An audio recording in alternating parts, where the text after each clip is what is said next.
Hi guys, my name is Jesslyn and this is a video about rhombuses. So we're going to talk about the definition of a rhombus and we're going to talk about the properties of a rhombus and how you can use all of these to do proofs in geometry. And so it's very important to know the properties of different shapes. So the definition of a rhombus just says a quadrilateral with 4 congruent sides. So if you can prove that all sides are congruent and it is a quadrilateral, then you can prove that it is a rhombus. And so all 4 sides are congruent. So that's the only thing that defines a rhombus. Now, a rhombus, in addition to its definition, has properties that help you prove that all 4 sides are congruent. And if all 4 sides are congruent, these things are true too. Opposite sides are parallel.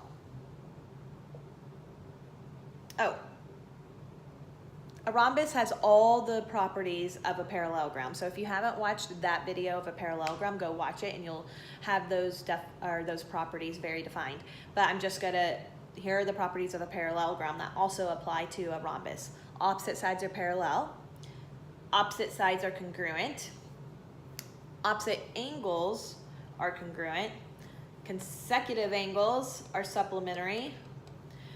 Diagonals bisect each other. So those properties apply to rhombuses as well. So added to this, that distinguish it from a rectangle to a rhombus. Now all rhombuses are, from a parallelogram to a rhombus, all rhombuses are parallelograms, but not all parallelograms are rhombuses. So distinguish if it's, hey, it's not just a parallelogram, it has a more specific name as a rhombus. Here's what the properties are added. All 4 sides are congruent. Diagonals are perpendicular to each other. Perpendicular means that they will all intersect here at a right angle, so they're perpendicular to each other. Diagonals bisect opposite angles. So they bisect opposite angles, which means it splits that angle into 2 equal angles when they bisect it. And then the small triangles are right and congruent. So if you notice, here's a small triangle right here. This is a right triangle, and all 4 of these triangles are congruent to each other. So they're all congruent right triangles. So those are the properties of a rhombus. A rhombus does have a couple of theorems to go with it too. So the first theorem is the diagonals of a rhombus are perpendicular. So AC is perpendicular to BD. So the diagonals of a rhombus are perpendicular, which means that if you can prove the diagonals of a shape are perpendicular, you are on your way to proving that it's a rhombus, okay? And then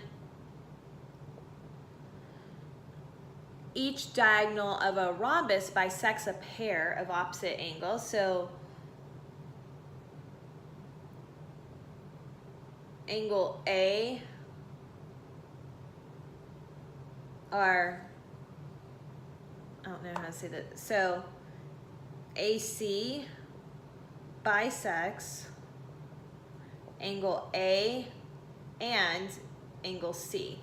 So it bisects, so that's the theorem. So remember, bisects means that it splits that angle into 2 congruent angles. So if you can state, or if you can prove that the angles are bisected by the diagonal, you're on your way to proving that it's a rhombus as well. Okay, so that's one of the ways. And then remember, by definition, all four sides are congruent. So you use all of these in stating that it's a rhombus. So let's do a few problems. I'm going to draw this and then I will show you. I'm doing a few problems about a rhombus.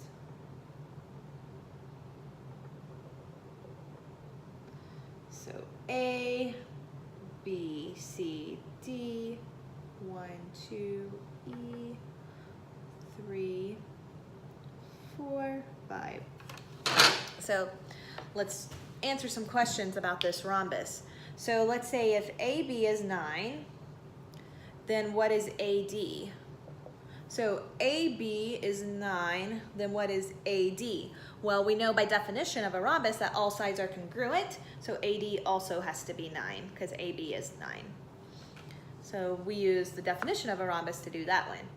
If the measure of angle 1 is 65, then the measure of angle 2 is what? So the measure of angle 1 is 65, so we know the measure of angle 2 is also 65. They're right up here together. And the reason we did that is we used the property that diagonals bisect the angles, because bisect the angles means it splits it up into two congruent angles. So it obviously has to be the same. And then the measure of angle 3, remember the property where the diagonals are perpendicular. So if they're perpendicular, the diagonals intersect at a perpendicular, means that those angles right there are 90. So a measure of angle 3 is 90. And then one more. The measure of angle ADC, so the measure of angle ADC is 80. What is the measure of DAB? So ADC, so ADC, so this whole angle right here is 80. We want to know the measure of DAB. So DAB. So DAB. So in this case, we're going to use that property that consecutive angles are supplementary, because these are consecutive angles. So if this one's 80, then this one has to be 100, because they have to add up to 180 to be supplementary. Remember, consecutive angles are supplementary. So 80 plus 100 gives us 180.